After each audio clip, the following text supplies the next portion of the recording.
నమస్తే, welcome to big TV. నేను మీ గౌతమి. అయితే ప్రెజెంట్ కలకత్తా ఇన్సిడెంట్ గురించి చాలామంది మాట్లాడుతూ ఉన్నారనమాట. అయితే ప్రజల వైపు నిలబడాల్సిన ప్రభుత్వం ఈరోజు ప్రజలతో పాటు ర్యాలీ చేస్తోంది. మరి ప్రభుత్వానికి ఓట్లేసి గెలిపించింది ఎందుకు? దీనికోసమేనా? న్యాయం కోసం పోరాడుతుంటే ఇట్లాంటివన్నీ ఏంటి? సో ఇలా చాలా క్వశ్చన్స్ రైజ్ అవుతూ ఉన్నాయి. ఎన్ని రోజులైనా సరే దీనిలోని జస్టిస్ అనేది ఇప్పటికీ కూడా బయటికి రాలేదు. అండ్ దీన్ని సుప్రీంకోర్టు కూడా మోటో కేసులా కూడా తీసుకోవడం జరిగింది. మరి వీటన్నిటి గురించి మాట్లాడితే మీ వాళ్ళు మనతో పాటు లోక్సత్తా ఫౌండర్ జయప్రకాష్ నారాయణ గారు ఉన్నారు. ఆయనతో మాట్లాడి మరిన్ని విషయాలు అయితే తెలుసుకుందాం. సార్ నమస్తే. సార్ నమస్తే గౌతమి. సార్ అసలు ఆడపిల్లలకి భద్రత లేదు. ఇది ఎప్పటి నుంచో పోరాటం జరుగుతూనే ఉంది. మనం ఒక నిర్భయ కావచ్చు, ఒక దిశ కావచ్చు, ఇవాళ అభయ అని పేరు పెట్టారు. పేర్లు మాత్రమే మిగులుతుంది సార్. అమ్మాయిల ఇన్సిడెంట్స్ మాత్రం ఎక్కడ కూడా ఆగడం లేదు. ఇవాళ కలకత్తా ఇన్సిడెంట్ చూసుకుంటే ప్రభుత్వం అసలు దీని పట్ల వ్యవహరిస్తున్న తీరును చూస్తున్నా కూడా చాలా అనుమానాలు వస్తున్నాయి సార్. మీకు ఇది చూసిన తర్వాత ఏమనిపించింది? ఖచ్చితంగా గౌతమి సిగ్గుచేటు. మన రాజకీయంలో ప్రభుత్వాల్లో ఎన్నో లోపాలు ఉన్నాయి, మనందరికీ తెలుసు. కానీ ఎన్ని లోపాలు ఉన్నా కూడా రాష్ట్ర ప్రభుత్వానికి మొట్టమొదటి బాధ్యత రాజ్యాంగం ప్రకారం శాంతి భద్రతలను కాపాడడం. సరే, మామూలుగా చట్టబద్ధ పాలన లేదు మన దేశంలో, నేరస్తుల్ని పట్టించుకోవటం లేదు, వివాదాలు పరీక్షించలేదు, మనందరికీ తెలుసు అది. కానీ కనీసం ఇలాంటి భయంకరమైన సంఘటన, సమాజం మొత్తాన్నే కుదిపేసిన సంఘటన, ప్రతి కుటుంబం కూడా భయభ్రాంతులకు గురయ్యే సంఘటన.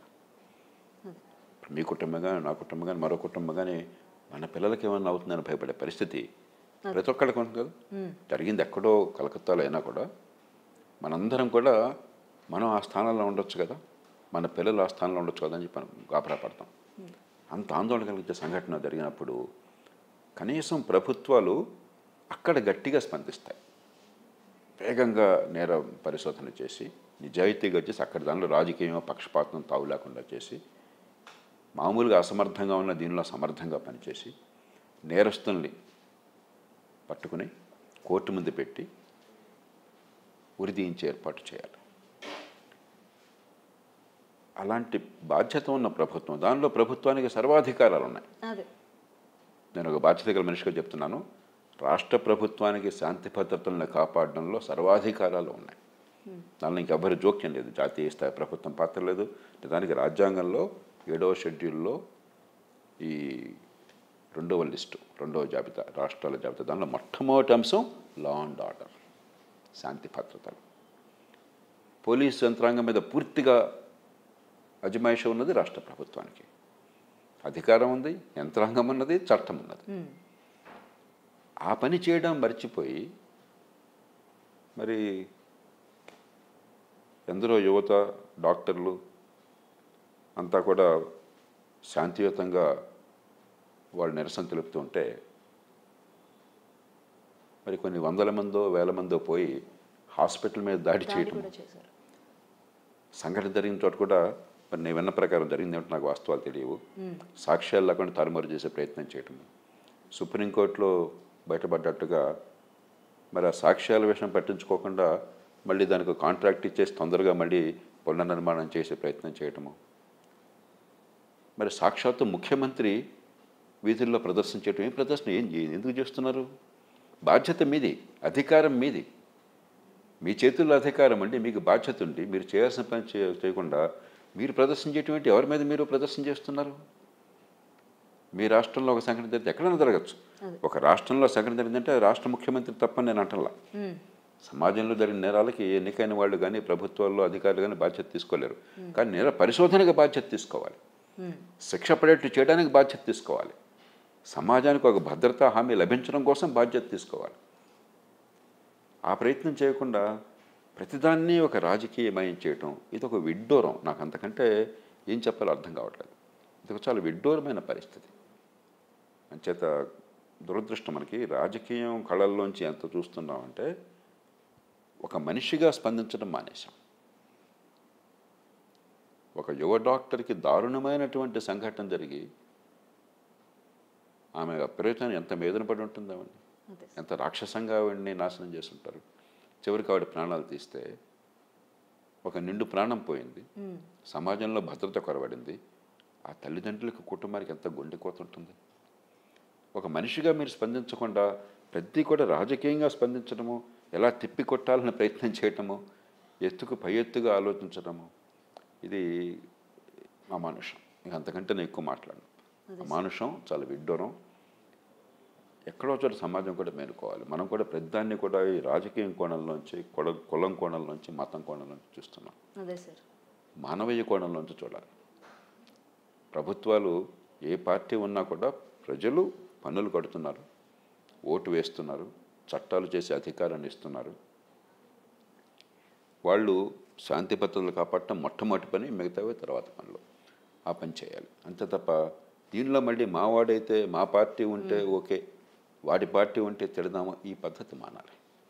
మన దురదృష్టం కొద్దీ ఆ సంయమనం కొరవడుతున్నది. ఇది మంచిది కదా మనకి. అదే సార్. అండ్ ఇంకొకటి కూడా, ఏదైతే ప్రిన్సిపల్ చెప్తా ఉన్నారు కదా, ప్రజెంట్ ఇందులోని మెయిన్ పర్సన్ లాగా కూడా వాళ్ళు బయటికి చూపిస్తూ ఉన్నారు. అండ్ ఆ పర్సన్ని కూడా ఏంటంటే వెంటనే ప్రభుత్వమే ఈ ఇన్సిడెంట్ జరిగిన వెంటనే ఉంటవుటన విత్ ఇన్ 12 hours అనుకుంటా సార్, వేరే ఏమంటారు కాలేజ్కి ఆయన ప్రిన్సిపల్గా మళ్ళీ ప్రమోట్ చేయడం. అసలు గవర్నమెంట్ ప్రజల పక్షాన ఉందా? అంటే ఓట్లు వేసేటప్పుడు మాత్రమే ప్రజలు కావాలా? ఇట్లాంటి ఇన్సిడెంట్ జరిగేటప్పుడు ప్రజలు వద్దా సార్? మీ అసలు ప్రశ్న సమాధానం ఉంది గౌతమి. అంటే మళ్ళీ వివరాలు పూర్తిగా తెలియవు అక్కడ ఏం జరిగిందని చెప్పన్నది. చూచాగా పత్రికలో వస్తున్న వార్తల ప్రకారం ఈ సంఘటనని ఎలా ఎదుర్కోవాలి, దీనికి ఎలా స్పందించాలి, ఏ రకంగా పోయిన అమ్మాయిని తీసుకురాలేం, కానీ కనీసం పోయాకైనా న్యాయాన్ని ఎలా అందించాలి, నేరస్తులకు శిక్ష పడేటట్లా చేయాలి, నిష్పాక్షంగా ఎట్లా జరగాలి, సమాజంలో కాస్త ధైర్యాన్ని ఎట్లా తీసుకోవాలి, అది కాకుండా ఎట్లా తప్పించుకోవాలి, ఎట్లా గొడవ లేకుండా చేసుకోవాలి, ఎట్లా మన మీద రాజకీయంగా ఇబ్బంది పడకుండా చూసుకోవాలి అనే ధోరణి చాలా విచిత్రమైన ధోరణి. ఎంత మూర్ఖ ప్రభుత్వం అయినా సరే ఒక దారుణమైన సంఘటన జరిగితే మానవీయ కోణం నుంచి స్పందిస్తుంది. ఆ సమయంలో మిగతావన్నీ మర్చిపోతాం. పార్టీలు కూడా అన్నీ పక్కకు పెట్టేస్తాయి. అలాగే పెద్ద సైక్లోన్ వచ్చిందనుకోండి, ఉప్పెన వచ్చిందనుకోండి, భూకంపం వచ్చిందనుకోండి, ఆ సమయంలో మనం రాజకీయాల గురించి ఆలోచించం. ఆ సమయంలో కనీసం మిగతా టైంలో ఎన్ని దుర్మార్గాలు చేసినా, మూర్ఖత్వాలు చేసినా కూడా అవినీతిపరుడైన వాడు కూడా ఆ సమయంలో మనిషిగా స్పందించే ప్రయత్నం చేస్తాడు. అలాంటిది ఇంత దారుణమైన సంఘటన, మన భారతీయ సమాజం మొత్తాన్ని కూడా కల్లోలపరిచిన సంఘటన, ప్రతి కుటుంబానికి నా కుటుంబంలోనే జరుగుతుందన్న భయభ్రాంతులు చేసే సంఘటన జరిగినప్పుడు దానికి చట్టబద్ధంగా మీ బాధ్యత విస్మరించి చేయాల్సిన పని చేయకుండా ఈ రాజకీయ ఎత్తులు పై ఎత్తులు కట్టడం అనేది, దీన్ని పూర్తిగా మనం గ్రహించాలి. మనం కూడా పౌరులంగా బాధ్యత తీసుకోవాలి. మనం గుడ్డిగా ఒక పార్టీనో నాయకులనో గుడ్డిగా సమర్థించడం, వాళ్ళు చేసే పనులు బట్టి కాకుండా వీడు మా పార్టీ కాబట్టి, నా కులం కాబట్టి, నా మతం కాబట్టి, నా ప్రాంతం కాబట్టి మరొకటి ఇలా సమర్థించడం వల్ల వచ్చినటువంటి అరిష్టం అది. అలా కాకుండా ప్రజలు ప్రతిఘటిస్తారు, ప్రజలు కట్టుబానిసలు కాదు, ప్రజలు నేనేం చేసినా కూడా నాకు ఓటు వేసేవాళ్ళు కాదు, నేను తప్పు చేస్తే తిరస్కరిస్తారన్న భయాన్ని మనం కలిగించలేకపోయినాం. అది కూడా కొంత కారణం. అండ్ సార్, ఇంకొకటి మనం ఇదే ఇన్సిడెంట్ గురించి కాకుండా ఏంటంటే, గత కొన్ని నెలలుగా ఇంతకుముందు అత్యాచారాలు లేవా అని అంటే ఉన్నాయి. కాకపోతే ఏంటంటే ఎక్కడో మనకి నెలకి ఇన్నని చెప్పి వచ్చేవి. ఇవాళ సర్వేలోని మనకు తెలుస్తుంది ఏంటా సార్, నెలకి సగటున లక్షల పైన లేడీస్ అన్నది ఇట్లా అత్యాచారానికి గురవుతున్నారు. అందులో ముఖ్యంగా చిన్నపిల్లలని కూడా ఇక్కడ తేలుతుంది సార్. అసలు ఇది ఎక్కడ సార్ అంతం? అసలు ఇట్లాంటి వాటిని ఆపడానికి ఎటువంటి చర్యలు తీసుకుంటే మంచిదంటారు? మూడు కోణాల నుంచి ఆలోచించాలి నా దృష్టిలో. మొట్టమొదటిది, ఇలాంటి సంఘటనలు జరిగినప్పుడు శరవేగంగా ప్రభుత్వ యంత్రాంగం స్పందించి నేర పరిశోధన చేసి నేరస్తుల్ని ఆచూకీ తీసుకుని కొన్ని వారాల లోపల, 1-2 నెలల లోపల ఉరిశిక్ష పడేట్టు చేయగలమా, అది చేయాలి. మనం ఎంతసేపటికి హడావిడి ఆర్భాటం తప్ప పని జరగటం లేదు. ఎప్పుడైతే వేగంగా శిక్ష పడుతున్న విశ్వాసం పోయిందో ప్రజలు ఏం కోరుకుంటున్నారు? ఎవరిని దొరికితే నరికేయండి, చంపేయండి అని కోరుకుంటున్నారు. మీరు దిశ కేసు చెప్పారు. దిశ కేసులో చివరికి ఏమైంది? ఎన్కౌంటర్ చేశారు, మరుగున చంపేశారు. వాళ్ళు చచ్చిపోయినందుకు ఎవరికి బాధ అక్కర్లేదు. అంత దారుణ నిర్ణయం చేసిన వాళ్ళకి ఖచ్చితంగా చావు సరైన శిక్ష. కానీ ఆ చావు అనేది కోర్టులో సాక్ష్యాధారాల ద్వారా జరిగితే మనకు నమ్మకం ఉంటుంది. రేపు పొద్దున అమాయకులకి రక్షణ ఉంటుంది, నేరస్తులకి భయం ఉంటుంది. అలా కాకుండా ప్రజల ఒత్తిడి వల్ల పోలీసులు పటపట ఎవరో ఒకరిని కాల్చేసి వాడే చేశాడని చెప్పారు అనుకోండి, మనకు ప్రయోజనం లేదు, అమాయకులను చచ్చిపోతారు. చట్టబద్ధ పాలన కాదు. మనం క్రమక్రమంగా ఆ వాతావరణంలోకి వెళ్తున్నాం. దిశ కేసులో ఇదే జరిగింది. గతంలో వరంగల్లో మహిళ మీద యాసిడ్ దాడులు జరిగితే అప్పుడు అలాగే జరిగింది. ఆ దుర్మార్గం చేసిన వాళ్ళ మీద ఎవరికీ సానుభూతి లేదు. వాళ్ళు ఖచ్చితంగా ఉరిశిక్ష అర్హులు నా దృష్టిలో, నాకేం అనుమానం లేదు. కానీ చట్టబద్ధ పాలన లేకుండా ఈ రకంగా చేయాలన్న పరిస్థితి ఎందుకు వచ్చింది? ప్రభుత్వాల మీద విశ్వాసం కోల్పోబట్టి, వేగంగా నేర పరిశోధన చేసి శిక్ష వేస్తారని నమ్మకం కోల్పోబట్టి ఏదో రకంగా తాత్కాలికంగా మనం పరిష్కారం చేసే ప్రయత్నం చేస్తున్నాం. కాబట్టి చట్టబద్ధ పాలన ద్వారా వేగంగా నేరస్తులను గుర్తించి చాలా త్వరగా శిక్ష పడే ఏర్పాట్లు అవసరం. ఈ మధ్యన ఈ వారంలోనే పత్రికల్లో ఎక్కడో చూశాను, ఏదో రాష్ట్రంలో, మన దేశంలోనే డజన్ల మందిని దారుణంగా మానభంగాలు చేసినటువంటి దుర్మార్గులు ఎదురు ఉన్నారట ఒక ముఠ. 32 ఏళ్ల తర్వాత ఇప్పుడు శిక్ష పడిందట. అదే సార్. అండ్ ఇంకొక ఇన్సిడెంట్ 32 ఏళ్ల తర్వాత. మరి నమ్మకం ఎట్లా కుదురుతుంది? ఈ ప్రభుత్వాలు ఎన్నుకున్నది మొట్టమొదటిమైన చట్టబద్ధ పాలన.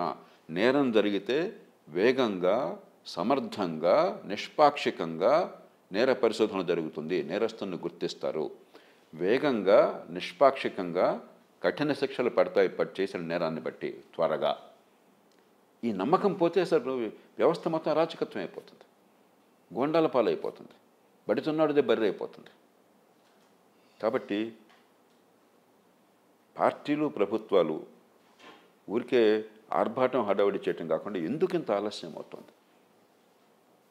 బ్రిటన్లో చూశారు ఈ మధ్య, జూలై 29వ తారీఖున 3 చిన్నారుల్ని ఒక మూర్ఖుడు, ఒక దుర్మార్గుడు, ఒక ఉన్మాది, ఒక రాక్షసుడు కత్తితో పొడిచేసి చంపేశాడు.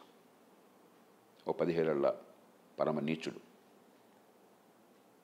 దేశం అంతా స్పందించింది. సరే, వివిధ కారణాల వల్ల, మరి ఏదో మతం కారణం మరొకటి అనుకుని పెద్ద కల్లోలాలు వచ్చినాయి. కానీ మనం నేర్చుకోవాల్సింది ఏంటంటే 15 రోజుల లోపల శాంతి భద్రతలను కాపాడడం ఒక పక్కన, నేరస్తులను గుర్తించి ఈ కల్లోలాలు చేసిన వాళ్ళందరికీ శిక్షలు వేసేశారు. చాలామంది శిక్షలు పడిపోయినాయి. 29. ఇప్పుడు అవే రూల్స్ అదర్ కంట్రీస్ లో ఉంటాయి కదా, మరి మన కంట్రీలో కూడా అట్లాంటి రూల్స్. అందుకని అక్కడ చట్టబద్ధ పాలన అన్నది ఇది పరమధర్మంగా భావిస్తున్నారు ప్రభుత్వాలు, పార్టీలు. ప్రజలకు అవగాహన ఉంది.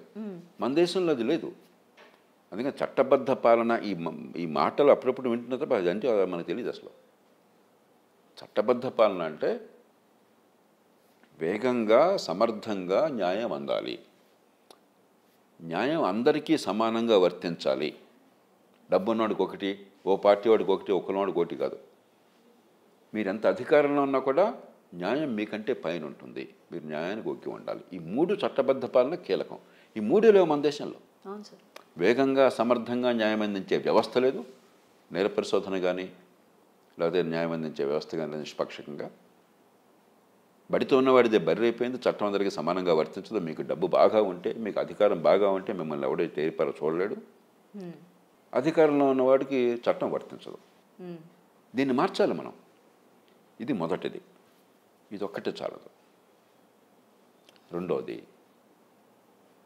ఈ తీవ్రమైనటువంటి నేరాలు, మీరు చెప్పిన దిశ కానీ, అభయ కానీ, నిర్భయ కానీ, ఇవన్నీ కూడా అత్యంత దారుణమైన, హేయమైన నేరాలు.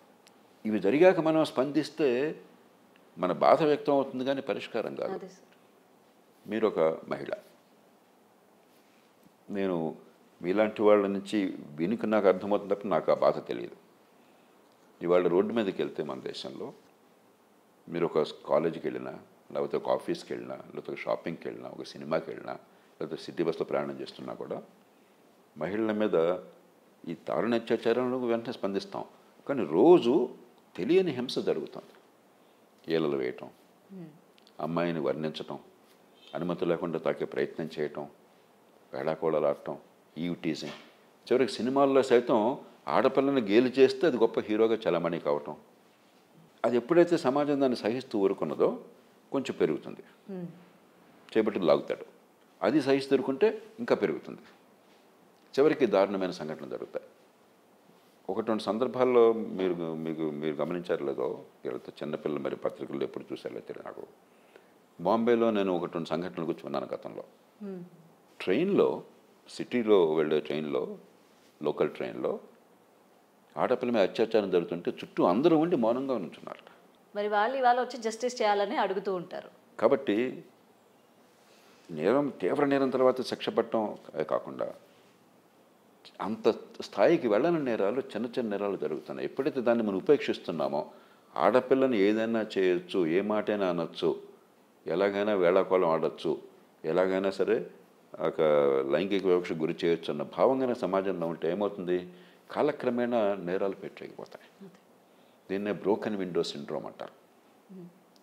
అమెరికాలో న్యూయార్క్ నగరంలో ఈ అండర్ గ్రౌండ్ ట్యూబ్ రైలు ఉంటుంది. దానిలో ఎవడో ఆకతాయి వచ్చి విండో కిటికీ పగలగొడతాడు, లేకపోతే ట్రైన్ మీద ఏదో చెత్త రాతలు ఉంటాయి.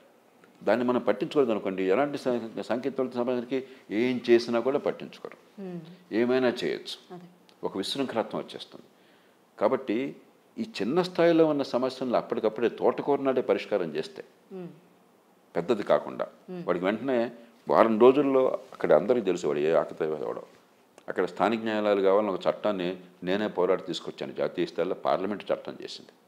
ఆ చట్టాన్ని కనుక పట్టణాలకి నగరాలకి వర్తింపజేసి మహిళల మీద చిన్న చిన్న ఇలాంటి పెద్ద పెద్ద విషయాలు పెద్ద కోర్టులు చూసుకుంటాయి. ఈ చిన్న చిన్న కేసులు లాంటి జరగగానే వెంటనే 3 రోజుల్లో అక్కడ సమ్మరీ ట్రయల్ ద్వారా నిర్ణయం చేసి పెద్ద శిక్ష కూడా అక్కర్లా, 1000 రూపాయలు జరిమానా వేయండి, వాడిని ప్రొబేషన్లో పెట్టండి, ఇంకోసారి చేసినట్టయితే కాలేజ్ సీట్ పోతుంది, లేకపోతే ఉద్యోగం రాదని ఏర్పాటు చేయండి. సమాజంలో ఒక వాతావరణం వస్తుంది. ఆడపిల్లకి బయటికి పోతే ప్రతిసారి కూడా భయంతో కంగారు పడిపోయి ఎలా సర్దుకుపోవాలి, సరే మన కర్మ అనుకునే పరిస్థితి ఉండకూడదు. మూడోది, ఈ నేరం చేసేవాళ్ళు ఎక్కడో వేరే గ్రహం నుంచి రాలేదుగా, మన సమాజం నుంచి వచ్చారుగా. అంటే సమాజంలో మనం పెంపకంలో ఆడపిల్లలను ఒక తీరున మగపిల్లలను ఒక తీరున చూస్తున్నాం. మనందరం కూడా అంతర్ముఖులం కావాలి, నాతో సహా. మన కుటుంబాల్లో కూడా ఆడపిల్లలను పెంచినప్పుడేమో ఆడపిల్ల వంటింట్లోనో లేకపోతే డైనింగ్ రూమ్లోనో అన్ని ప్లేట్లన్నీ సర్దుతుంది, అయిన తర్వాత తను వెళ్ళి కడుగుతుంది. మగపిల్లాడు కనుక కడిగే ప్రయత్నం చేస్తే తల్లే చెప్తుంది, ఎందుకన్నా నువ్వు వద్దులే అని చెప్పంటుంది. అంటే ఒక ఎంటైటిల్మెంట్. ఒక పక్కనేమో మహిళల స్వేచ్ఛ, మహిళలకు అవకాశాలు, మహిళలకి విద్య, ఆర్థిక అవకాశాలు, సమాజంలో ఎదిగే అవకాశం, ఇవన్నీ కావాలని మనం కోరుకుంటున్నాం. మరో పక్కనేమో మగపిల్లల మనస్తత్వాన్ని మార్చే ప్రయత్నం చేయట్లే పెంపకంలో కానీ, స్కూళ్ళల్లో కానీ, కాలేజీల్లో కానీ. దాంతో వాడేమనుకుంటాడు, అరే నాకంటే ఈ ఆడపిల్ల బాగా ఎదిగిపోతుంది, ఎందుకంటే స్కూళ్ళల్లో కాలేజీల్లో ఆడపిల్ల మగవాళ్ళ కంటే ఎక్కువ రాణిస్తున్నారు. అదే సమయంలో నాకు ఎంటైటిల్మెంట్ ఉంది, నాకు హక్కు ఉన్నది, కానీ నాకంటే పెరిగిపోతుంది ఒక కచ్చి. అంటే మన పెంపకంలో మనం పట్టించుకోవాలిగా. ఆడపిల్లలు ఒక తీరున మగపిల్లలు ఒక తీరున పెంచినట్లయితే ఆడపిల్లతో గౌరవంగా మెలగటం ఎట్లాగా, స్నేహంగా ఉన్నా కూడా ఆ స్నేహం హద్దులు దాటకుండా ఉండటం ఎట్లాగా, గౌరవించడం ఎట్లాగా అన్నది మనం నేర్పకపోయినట్టయితే ఇలాంటివి ఎక్కడో చోట జరుగుతుంటాయి. అందులో పట్టణీకరణ జరుగుతున్న సమాజం, పట్టణాలు పెరుగుతున్నప్పుడు ఎవరు ఈ మొహం, ఈ మనిషి మొహం ఇంకోటి తెలియనప్పుడు, రెండో కంటికి తెలియనప్పుడు ఏదన్నా దుర్మార్గం, కొంతమందిలో ఒక పైశాచిక ప్రవృత్తి ఉంటుంది, దుర్మార్గం జరుగుతుంది. కాబట్టి మనం పిల్లల్ని పెంచడం అట్లాగా, ఎలాంటి ప్రవర్తన మనం సహిస్తాం అలాంటి ప్రవర్తన సహించాం, చిన్ననాటి నుంచి సంకేతం అంటే అట్లాగా ఈ 3 చూడాలి. ఒక్క మాట మాత్రం నేను చెప్పదలుచుకున్నాను. ఇప్పుడు మీరు ఇందాక అన్నారే లక్షలు జరుగుతున్నాయి రోజు అని చెప్పిన, ఇది వాస్తవం కాదు. మనం ఏంటంటే ఒక సంఘటన జరిగినప్పుడు భయభ్రాంతులం అయిపోయి అతిశయోక్తులు చెప్తాం. ఒక్క దారుణం జరిగినా కూడా ఎక్కువే, దానిలో అనుమానం లేదు. ఒకటి జరిగితే క్షమించవచ్చని కాదు, కానీ ఉన్నదానికి 100 రెట్లు ఎక్కువగా చూసినట్టయితే నా భయం ఏంటంటే, ఇక రేపు పొద్దున మన ఆడపిల్లలు బయటికి వెళ్లకుండా ఉంటే మంచిది, ఇంట్లోనే కూర్చుంటే మంచిది, పరదా చాటు ఉంటే మంచిది, రెండో కంటి కనిపించకుండా ఉంటే మంచిది అన్న భావాన్ని కలుగజేస్తే మళ్ళీ మనం 300 ఏళ్ల క్రితానికి వెళ్తాం, మహిళల స్వేచ్ఛకి భంగం చేస్తాం. అంచేత ఖచ్చితంగా ఈ దేశంలో మహిళల మీద నేరాలు పెరుగుతున్నాయి, ఓవరాల్గా నేరాలు పెరుగుతున్నాయి, హింస పెరుగుతుంది. కానీ ఇప్పటికి కూడా ప్రపంచంలో మిగతా దేశాలలో కూడా నేరాలు ఉన్నాయి. అమెరికాలో, బ్రిటన్లో మనకంటే ఎక్కువ ఉన్నాయి ఆడపిల్లల మీద అత్యాచారాలు. అంటే మనం దానికి సంతృప్తి పడ్డం కాదు నేను చెప్పేది. అతిశయోక్తులు చెప్పి ఆ వంకతో మహిళల బానిసత్వానికి దారి తీయకూడదు. ఇప్పుడు మీరున్నారు, చక్కగా చదువుకున్నారు, హైదరాబాద్లో ఉన్నారు, ఇప్పుడు మీరు ఈ వృత్తిలో ఉన్నారు. ఇలాంటివి 4-5 జరగగానే మనం మన స్పందన దీన్ని ఎలా రాకుండా చేయాలని ఆలోచన చేయకుండా లక్షలు జరిగిపోతున్నాయి, బయటకు వెళ్తే ఏమైపోతుందో తెలియదు మనిషి అని చెప్పన్న భావానికి తీసుకొచ్చామంటే ముఖ్యంగా మధ్యతరగతి కుటుంబాల్లో ఇక బయటికి వెళ్లకుండా కట్టడి చేసే ప్రయత్నం జరిగే ప్రమాదం ఉన్నది. అది మహిళలకు బానిసత్వంగానే అది స్వేచ్ఛ కాదాలదు. అంచేత ఇది ఎంత కష్టమైనా కూడా, ఎంత మనకి ఉద్వేగభరిత వాతావరణం ఉన్నా కూడా మనం దాన్ని కొంచెం దురదృష్టి ఆలోచించి ఒక పక్కన మన ఆడపిల్లల స్వేచ్ఛను కాపాడాలి, మరో పక్కన 100% భద్రత కలగాలి. అది జరగాలని చెప్పంటే చట్టము, చట్టబద్ధ పాలన, రెండోది నేరం పెద్దదాకా పెరగకుండా కింది స్థాయిలోనే పట్టించుకోవటం ఎట్లాగా. తోటకూర నాడే మన పాదకం కాసుంది కదా, తోటకూర దొంగతనం చేస్తే తల్లి బాగుందంది, స్కూల్ నుంచి పెన్ను తీసుకొస్తే బాగుందంది, చివరికి హత్య చేశాడు వాడు, తల్లిని తిట్టాడంటే వాడు తోటకూర నాడని నాపినట్టయితే ఇలా ఉండేవాడిని కదా అని చెప్పాను. మూడోది మన కుటుంబాల్లో మన మగపిల్లల్ని పెంచడం ఎట్లాగా, ఆడపిల్లలతో గౌరవంగా ఉంటాం, మరి ఆడపిల్లల విలాస వస్తువులుగా భావించుకుంటూ ఉంటాం, పరస్పర గౌరవాన్ని చూపెట్టడం, ఆ రకంగా పెంపకం ఎట్లాగా, ఈ 3 దృష్టి పెట్టాలి. అంటే మీరు అన్నది కరెక్టే సార్, నేరాన్ని ఎక్కడ కూడా జరగకుండా ఆపలేము అని అంటున్నారు, కానీ అది పెరగకుండా అయితే ఆపగలం ఖచ్చితంగా. ఇప్పుడు అందుకనే సీసీటీవీ కెమెరాలు కానీ లేకపోతే ఈ బ్రోకెన్ విండో సిండ్రోమ్ లాగా మమ్మల్ని చూస్తున్నారు అన్న వాతావరణం కానీ, తర్వాత తప్పు చేస్తే ఖచ్చితంగా శిక్ష పడుతుందన్న భయం కానీ, ఇవి ప్రభుత్వం చేతుల్లో ఉన్నాయి. ఇవి చేయట్లా తగిన స్థాయిలో, దాన్ని గట్టిగా పూనుకోవాలి మనం. అండ్ సార్ ఇప్పుడు కలకత్తా ఇన్సిడెంట్ ఆ గవర్నమెంట్ చూసిన తర్వాత ఇక్కడ మీరు అన్నట్టు ఇక్కడ ఆడవాళ్ళల్లో కూడా భయం పెరిగింది. వర్కింగ్ ఉమెన్స్ ఉంటారు, లేట్ అయిన తర్వాత ప్రతి కుటుంబంలో ఉంటుంది. ఇప్పుడు తల్లిదండ్రులకు కూడా, అన్నదమ్ములకు కూడా, ప్రతి కుటుంబంలో కూడా దీని గురించి ఆలోచించుకున్నాం అంటే మనం అబద్ధం ఆడుతున్నాం. అది దురదృష్టకరం. నాకు సంఘటన జరిగింది ఒక భయంకరమైనటువంటిది ఒక ఎత్తు అయితే, దాని ప్రభావం మన మనసుల మీద మరొక ఎత్తు. అందుకని దీన్ని తీవ్రంగా పరిగణించాలి. అదే సమయంలో స్వేచ్ఛను కాపాడాలి. మహిళకి స్వేచ్ఛ ఇవ్వకుండా బానిసత్వంలో మగ్గి రక్షణ ఇచ్చానని చెప్పంటే, పూర్వకాలం ఫెడరల్ కాలంలో జరిగింది అదే కదా, ఆడపిల్లల పరదా చాటును పెట్టేసి మొహం కనిపించకుండా దాచిపెట్టేశాం మనం. అది ఎవరిని రక్షించినట్టు? మీరు మహిళలు బానిసలుగా మార్చినట్టు. కాబట్టి ఇది చాలా తీవ్రంగా తీసుకోవాలి, సమాజం కూడా తీవ్రంగా తీసుకోవాలి, ప్రభుత్వమే కాదు. మన పిల్లల పెంపకం కానీ లేకపోతే పిల్లల విద్యాబుద్ధులు కానీ ఆ సమయంలోనే ఆడపిల్లల్ని గౌరవంగా చూడడం, సంస్కారయుతంగా చూడడం అనేది మన జీవితంలో అంతర్భాగం కావాలి. అదే సార్, ఇప్పుడు మీరు ఏదైతే ఆడపిల్లల్ని గౌరవంగా చూడాలి, ఇంట్లో నుంచే నేర్పించాలి అని చెప్తూ ఉన్నారు కదా, కానీ అట్లాంటి ఇంట్లో ఉన్న తల్లి తండ్రి, ముఖ్యంగా మన తండ్రి పాత్ర ఆడపిల్ల జీవితంలోని ఎంత ముఖ్యమైనదో మనకు తెలుసు. అట్లాంటి తండ్రి కూడా ఇవాళ ఆడపిల్ల పైన లైంగిక దాడి చేస్తున్నాడు. ఇది మీ వరకు వచ్చిందా లేదో నాకు తెలియదు సార్. అన్న కావచ్చు, తమ్ముడు కావచ్చు, చాలా అత్యాచారాల్లో ప్రపంచం మొత్తంలో కూడా గణాంకాల ప్రకారం చూస్తే చాలా ఎక్కువ శాతం కుటుంబ సభ్యుల నుంచి జరిగే ప్రమాదం ఉందని కూడా చెప్తున్నారు. ఇక్కడ బాధాకరం అదే సార్, వాస్తవం. కూతుర్ని కాపాడుకోవాల్సిన తండ్రే అట్లా చేస్తూ ఉంటే ఇంకా ఎక్కడికి వెళ్ళి చెప్పుకుంటామన్నా గౌతమి. అందుకనే ఇప్పుడు 1,00,000 జనాభాకి కొన్ని సంఘటనలు జరుగుతాయి. అలాంటి ప్రమాదం ఉందని పసికెట్టి దానికి రక్షణ కల్పించగలమా మనం ఆలోచించాల్సింది. ఏ ఏర్పాట్లు చేయాలి? ఆ తల్లికి కానీ లేకపోతే ఆ బిడ్డకు కానీ, ప్రమాదానికి గురయ్యే బిడ్డకు కానీ, ఆ కుటుంబంలో ఉన్న మహిళలకి ఇలాంటి సందర్భంలో ఏ రకమైన అండగా నిలవగలం మనం? చాలా సందర్భాల్లో ఆ ప్రమాదం ఉందని తెలిసినా కూడా ఏం చేయాలో తెలియక భయపడి నోరు మూసుకు కూర్చోవడం జరుగుతుంటుంది. తాగుబోతూ ఎవడో ఉంటాడు దుర్మార్గుడు. కొందరు తల్లులు చెప్పిన సందర్భాలు ఉన్నాయి. వాడు తాగి ఇంటికి వస్తే ఎదిగిన పిల్లలు ఏం చేస్తాడో భయపడుతున్నానని చెప్పిన సొంత కూతుర్ని. అప్పుడు అలాంటి సందర్భంలో ఏం చేయాలో తెలియదు అనుకోండి. ఒకవేళ వాళ్ళు ఫిర్యాదు చేసినా కూడా, ఈ ప్రమాదం ఉందని ఫిర్యాదు చేసినా కూడా దానికి సరిగ్గా యంత్రాంగం లేదనుకోండి, చట్టం కానీ లేదా ఏర్పాట్లు కానీ లేవనుకోండి, అది చాలా ప్రమాదకరం. ఆ ఏర్పాటు మనం చేయాలి. కానీ అదే సమయంలో ప్రతి కుటుంబంలో ఇట్లా జరుగుతుందని చెప్పిన భయపడిపోయి మనం ఈ పిల్లలందరినీ కూడా మీరు అక్కడి నుంచి తీసుకురాగలరా? కుటుంబాల నుంచి రాలేం సార్. మీరు ప్రపంచంలో ఎక్కడైనా సరే మీరు చూడండి, చిల్డ్రన్స్ హోమ్లో, హాస్టల్స్లో ఎన్ని అత్యాచారాలు జరుగుతాయి మీరు వినండి. ఎందుకంటే దుర్మార్గపు తండ్రి ఉన్న చోట అక్కడి నుంచి కాపాడడం ఎట్లాగా, లేకపోతే ముందుగానే పసిగట్టి వాళ్ళకి సాయం అందించడం ఎట్లాగా అని ఆలోచించాలి. కానీ అసలు కుటుంబంలో ఖచ్చితంగా దుర్మార్గం జరుగుతుంది కాబట్టి కుటుంబ వ్యవస్థను నాశనం చేద్దాం అనుకుంటే జరిగేటువంటి భయంకర పరిణామం చాలా ఎక్కువ.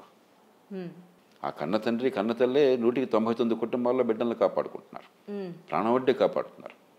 మీ కుటుంబంలో మీ తల్లిదండ్రులు కావచ్చు, నా కుటుంబంలో మా తల్లిదండ్రులు కావచ్చు, నేను ఖచ్చితంగా ఈ మాట చెప్పగలను, మా పిల్లల విషయంలో మేము కావచ్చు, ప్రాణం వడ్డే కాపాడుకుంటున్నాం.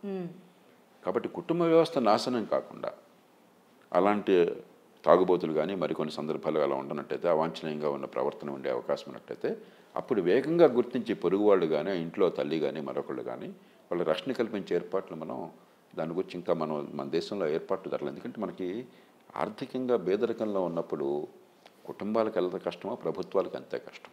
మీకు వనరుల పరిమితం, అసలు చేయాల్సిన పనులే సరి చేయట్లేదు, ఇంకా అదనంగా పనులు పెట్టుకునే శక్తి వాళ్ళకి లేదు. కానీ ఖచ్చితంగా నేరాలు ఇంత తీవ్రంగా పెరిగే ప్రమాదం నగర ప్రాంతాల్లో ఉన్నప్పుడు దాని మీద కూడా దృష్టి పెట్టాలి.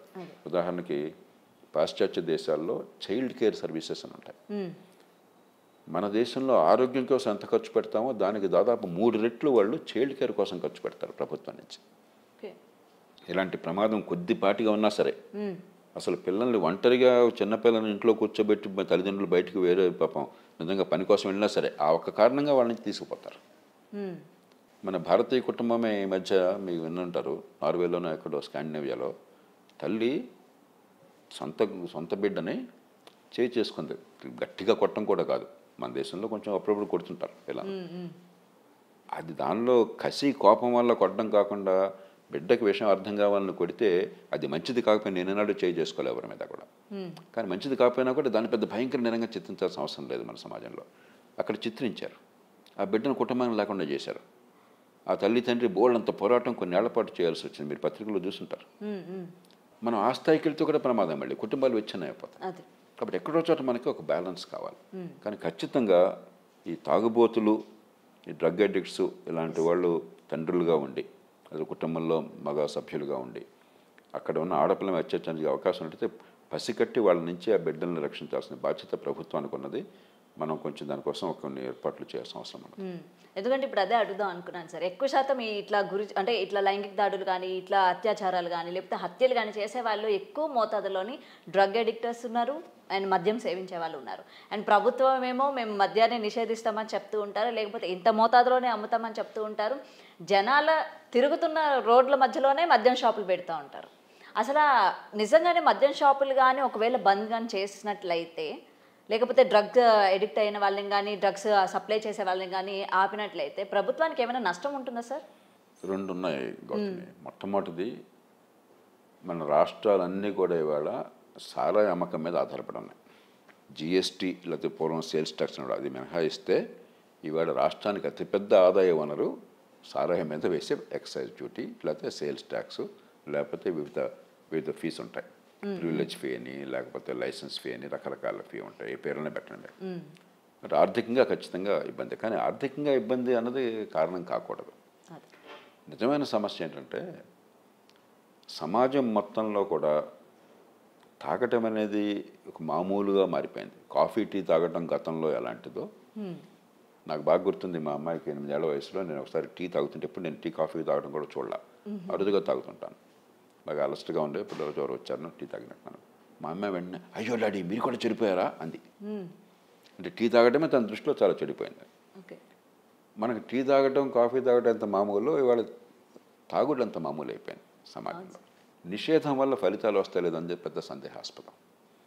కాబట్టి నిషేధం కంటే, నిషేధం వస్తే సారా రవాణా జరుగుతూ ఉంటుంది, కాపు సారా వస్తూ ఉంటుంది, మనుషులు చచ్చిపోతుంటారు, కోట్లు చేసిన వాళ్ళు కోట్లు గడిస్తుంటారు. తాగుడు ఆగదు, కానీ మనం ఏదో ప్రొహిబిషన్ అనుకుంటాం. కానీ కఠిన నియంత్రణ కావాలి. ఉదాహరణకి బహిరంగంగా తాగటం, ఇంట్లోకి వెళ్ళి తాగు నువ్వు కావాలంటే, స్వయంగా ఇంట్లో తీసుకుని నువ్వు ఫ్రెండ్స్తో ఇంకోటితో ఇంట్లో కూర్చొని తాగు. లేకపోతే తాగి బజార్లో కనిపించడం, తాగి ఏ చిన్న నేరం చేసినా కూడా దాన్ని తీవ్రంగా చేసే ఏర్పాటు చేయడం, ఇట్లా కొన్ని. అలాగే తాగుడు కూడా ఒక జబ్బు, ఒక స్థాయి దాటిన తర్వాత తాగుడు కూడా అడిక్షన్. దానికి వైద్యపరంగా చికిత్స కావాలి, డి అడిక్షన్. ఈ ఏర్పాట్లు కావాలి. ఖచ్చితంగా మన తాగుడిని కఠినంగా నియంత్రించకపోతే యాక్సిడెంట్ల వల్ల ప్రాణాలు పోవటం కావచ్చు, లేకపోతే అత్యాచారాలు కావచ్చు, ఇళ్లలో గృహహింస కావచ్చు, సరే వాళ్ళే చాలా తొందరగా చిన్న వయసులో చచ్చిపోవటం కావచ్చు జబ్బులు చేసి. ఇవన్నీ చూస్తున్నాం చాలా పేద కుటుంబాల్లో. మీరు చూడండి, నేను చాలా స్కూళ్ళకి కానీ మరో చోటుకి వెళ్ళినప్పుడు పేద కుటుంబాల పిల్లలు ముఖ్యంగా తల్లిదండ్రులు ఏం చేస్తున్నారంటే, చాలా కుటుంబాల్లో చాలా గణనీయమైన సంఖ్యలో తండ్రి చనిపోయాడు, మీరు కొంచెం కూపీ లాగితే తాగుడికి బానిస చనిపోయినాడు. కాబట్టి దానిలో అనుమానం లేదు. కానీ నిషేధం ఎక్కడ విజయం సాధించాల, కఠిన నియంత్రణ కావాలి. సో ఏదైనా ప్రభుత్వం, మన ఇప్పుడు ఈ ప్రభుత్వం కూడా ఏంటంటే, ఇటు ఏపీ కావచ్చు లేకపోతే తెలంగాణ ప్రభుత్వాలు కూడా ఇట్లాంటి ఇన్సిడెంట్స్ బయట జరుగుతున్నప్పుడు మనం కూడా అలర్ట్ అయ్యి, అరే మన దగ్గర ఇట్లాంటివి జరగకూడదు అని చెప్పి వెంటనే యాక్షన్స్ తీసుకోవాలి. ఇగోండి ప్రభుత్వం ఇట్లా పనిచేస్తుంది అంటే జనాలకి అవేర్నెస్ కల్పించడానికి వెంటనే ప్రభుత్వం స్పందించి ఆడపిల్లలకి మేము ఈ భద్రత కల్పిస్తున్నాము, లేకపోతే వర్కింగ్ ఉమెన్స్ ముఖ్యంగా అందరూ ఈ స్కూల్ పిల్లలు కావచ్చు స్కూల్లో మేము ఇట్లాంటి భద్రత కల్పిస్తున్నాం అని చెప్పి బయటికి వచ్చి మాట్లాడే చర్యలు కూడా చేయాలి సార్. అదే ఇలాంటి దానివల్ల ఏంటంటే ఒక పక్కన భయం పెరుగుతుంది, అది మంచిది కాదు. కానీ మంచి పరిణామం ఏంటంటే కొంత చర్చ జరిగినట్టయితే మనం చర్చించుకున్నట్టుగా మనం ఏం చేయాలి, ఒక సమాజంగా ఏం చేయాలి, కుటుంబంగా ఏం చేయాలి, ప్రభుత్వం ఏం చేయాలి, పోలీస్ యంత్రాంగం ఏం చేయాలి, కొంతైనా ఒత్తిడి వస్తే కొన్నైనా మార్పులకు నమ్మకం వస్తుంది. అండ్ ముఖ్యంగా ఇంకొకటి మనం మాట్లాడుకుంటే ఇట్లా అమ్మాయిలు మిస్సింగ్ కేసు ఏపీలో మనకి గతంలోనే డిప్యూటీ సీఎం గారు పవన్ కళ్యాణ్ గారు కూడా చెప్పడం జరిగింది. దానికి సంబంధించి కూడా ఇప్పటికీ ఆయన దాని మీద వర్క్ చేస్తూ ఉన్నారు. కొంతమంది అమ్మాయిలు ఇప్పటికీ బయటికి తీసుకొచ్చి కాపాడిన పరిస్థితులు కూడా ఉన్నాయి. సో నెక్స్ట్ ఇట్లాంటి ఇన్సిడెంట్స్ మీద అంటే మరికొంతమంది ఏమంటున్నారంటే ఇంత ఇన్సిడెంట్ జరుగుతూ ఉంటే ఇంత అమ్మాయిలకి రక్షణ కల్పిస్తామని చెప్పిన వాళ్ళు మాట్లాడట్లేదు, కనీసం ఒక పోస్టులు పెట్టట్లేదు అని చెప్పి మనకి చూస్తూ ఉంటాం కదా సార్. పాజిటివిటీ ఎంత ఉంటుందో నెగిటివిటీ దాని వెనక ఎక్కువ శాతమే ఉంటుంది. సరే, ఇప్పుడు రాజకీయ విమర్శలు మన పక్కన పెట్టించుకోవాలి. ఖచ్చితంగా మన ప్రభుత్వాలు అంత దారుణంగా అయిపోయాయని నేను అనుకోవట్లా. ఇప్పటికి కూడా మన ప్రభుత్వాలు చాలా బలహీనతలు ఉన్నాయి, చట్టబద్ధ పాలన వైఫల్యం ఉంది. కానీ ఇంత దారుణమైన సంఘటన జరిగితే స్పందించే ప్రయత్నం ఉంది. కానీ నా బాధ ఏంటంటే ఆ 4 రోజులు స్పందన కనిపిస్తుంది, దీర్ఘకాలికంగా చర్యలు చేపట్టకపోతే ఇందాక మనం అనుకున్నట్టుగా వేగంగా శిక్షించే ఏర్పాట్లు రాకపోతే ముఖ్యమంత్రి గారు పిలిచి వాడిని చంపేస్తావు లేదని చెప్పంటే వాడిని కాల్చి పారేస్తూ ఉంటారు. అది పరిష్కారం కాదు. అట్లాగే చిన్న చిన్న నేరాలను అదుపు చేయలేకపోతే పెద్ద నేరాలు పెరిగిన తర్వాత మనం గుండెలు బాదుకుంటే ఉపయోగం లేదు. దానికోసం మనకి అవకాశం అన్నా ఉపయోగించుకోవట్లేదు. కాబట్టి నిర్మాణాత్మకంగా ఆలోచించాలి మనం. ఏదైనా ఆ పిల్లకి న్యాయం జరగాలి అని కోరుకుంటున్నాం, ఇంకొక పిల్ల ఇట్లాంటి దానికి బలి కాకూడదు అని అయితే కోరుకుంటున్నాం సార్. ఏదైనా ప్రభుత్వం ఏదైతే ఇది సుప్రీంకోర్టు వరకు వెళ్ళింది కాబట్టి దీని వెనక ఎవరెవరు ఉన్నారో నిజంగా బయటికి రావాలి, ఆడపిల్లలకి రక్షణ కలిగించాలని వాళ్ళకి ఖచ్చితంగా వేగంగా ఉరిశిక్షపడాలి. కానీ నేను సమాజాన్ని కోరేది ఏంటంటే ఖచ్చితంగా మనం జాగ్రత్తలు తీసుకోవాలి, మన ఆడపిల్లల సంరక్షణ కోసం అన్ని ప్రయత్నాలు చేయాలి. కానీ అతి భయంతో ఆడపిల్లల్ని బానిసత్వంలోకి నెట్టబోకండి, చదువు ఆపేయబోకండి, ఉపాధి ఆపేయబోకండి, మరి సమాజంలో వాళ్ళకి అవకాశాలు తగ్గించబోకండి, వాళ్ళని స్వేచ్ఛగా బతికే అవకాశాన్ని పెంచండి. కానీ స్వేచ్ఛను అరికట్టి రక్షణ కల్పిస్తున్నాం అనుకోబోకండి. అది ఆ జాగ్రత్త లేకపోతే నా భయం ఏంటంటే మనకి మన ఆడపిల్లలను రక్షించుకోవాలన్నటువంటి భయంతో చివరికి ఆడపిల్లల్ని బానిసలుగా చేస్తామని. కాబట్టి దీనికి ఒక బ్యాలెన్స్ కావాలి. ఇటు స్వేచ్ఛ కావాలి, ఎదిగే అవకాశం కావాలి, ఇటు రక్షణ కావాలి. రక్షణ కోసం స్వేచ్ఛను అరికట్టకూడదు, స్వేచ్ఛ పేరుతో రక్షణ పోయేట్టుగా చేయకూడదు. ఎక్కడ బ్యాలెన్స్ కావాలి. అదే sir. Anyway thank you so much sir. So ఇదండి. సో ఏంటంటే సార్ చెప్పినట్టు మనం అన్నీ కూడా విన్నాం కదా. ఏదైనా సరే ఆడపిల్లల భద్రత ఏంటంటే మన ఇంటి నుంచే స్టార్ట్ అవ్వాలన్నమాట. అండ్ ఆ భద్రత కూడా ఏంటంటే వాళ్ళని మనం బానిసత్వంగా చేయడం కాకుండా స్వేచ్ఛనివ్వాలి. అలాగే ఆడపిల్లల భద్రతనే ఒక తండ్రి కావచ్చు, తల్లి కావచ్చు, లేకపోతే బ్రదర్స్ కావచ్చు, బయట అడుగు పెడుతున్నప్పుడు సమాజంలోని చుట్టుపక్కల వాళ్ళు కావచ్చు, ప్రతి ఒక్కరు కూడా ఏంటంటే ఆడపిల్లకి భద్రతనివ్వాలి అండ్ చూసే విధానంలో కూడా మార్పులు రావాలి. సో ఈ ఒక్కటి కానీ మనం చేస్తే ఇట్లాంటి దారుణమైన సంఘటనలు జరగకుండా ఆపే ప్రయత్నం మనవంతు మనం చేస్తామని అయితే ఇక్కడ క్లియర్గా తెలుస్తుంది. సో ఏది ఏమైనా కలకత్తా ఇన్సిడెంట్లోని ఆ అమ్మాయికి న్యాయం జరగాలి. అండ్ ఎవరైతే రిమైనింగ్ సిద్ధార్థ్ రాయ్ కాకుండా రిమైనింగ్ పర్సన్స్ ఉన్నారని అయితే తెలుస్తుందో డెఫినెట్గా వాళ్ళందరూ కూడా బయటికి రావాలి, ఉరిశిక్ష పడాలి అని జనాలందరూ కూడా కోరుకుంటున్నారు. కాబట్టి ప్రభుత్వం దీని వైపుగా ఆలోచించి వెంటనే వాళ్ళకి ఉరి తీయాలి అని అయితే కోరుకుంటున్నాం. Thank you. For more videos like this, subscribe Big TV channel.